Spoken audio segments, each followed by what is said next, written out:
So hello guys, ఈ రోజు Friday as usual గా మళ్ళీ మనకి movie day. So shift complete చేసుకొని పొద్దున్నే మూవీకి బయలుదేరిపోవడం జరిగింది భయ్య. సో షార్ట్ కొంచెం లేట్ గా అప్లోడ్ చేస్తున్నాను, సారీ ఫర్ దట్. వర్క్స్ వల్ల కొంచెం ఎడిట్ చేయడం లేట్ అయింది, అందుకే లేట్ గా అప్లోడ్ చేస్తున్నాను అనమాట. సో ఇంకా బండి స్టార్ట్ చేసి థియేటర్ కి స్టార్ట్ అయిపోవడం జరిగింది. సో ఈ రోజు థియేటర్ కి అయితే కొంచెం ఎర్లీగానే స్టార్ట్ అయింది భయ్య, మళ్ళీ మూవీకి లేట్ అయిపోతుందని చెప్పేసి. బట్ దారిలో రాత్రి పడిన చిన్న వర్షానికి కూడా ఇక్కడ గట్టిగానే మెస్ అయింది. సో ఇంక ఇవి దాటుకొని దారిలో చిన్న పళ్ళు చూసుకొని థియేటర్ కి అయితే స్టార్ట్ అయిపోవడం జరిగింది అనమాట. అనుకున్న దానికన్నా కొంచెం ఎర్లీగానే థియేటర్ కి రీచ్ అయిపోయాను అనమాట. బట్ షో అయితే 20 minutes లేట్ గా వేసాడు భయ్య.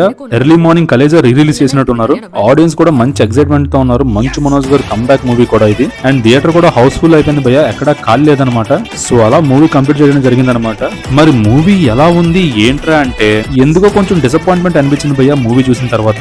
స్టోరీ థీమ్ లైన్ మంచిదే, బట్ స్టోరీ కొంచెం డెవలప్ చేసి ఉండాల్సింది. బెల్లంకొండ శ్రీనివాస్ గారు, మనోజ్ గారు కంబ్యాక్ అంటే కొంచెం ఎక్స్పెక్ట్ చేసి వెళ్ళా భయ్య, బట్ కొంచెం డిసప్పాయింట్ అయ్యా భయ్య. మరి అంత డిసప్పాయింట్ అయ్యేలా ఏముందిరా అంటే రివ్యూలో డీటెయిల్ గా డిస్కస్ చేసా భయ్య, కింద లింక్ ఇస్తున్నా చూసేయండి.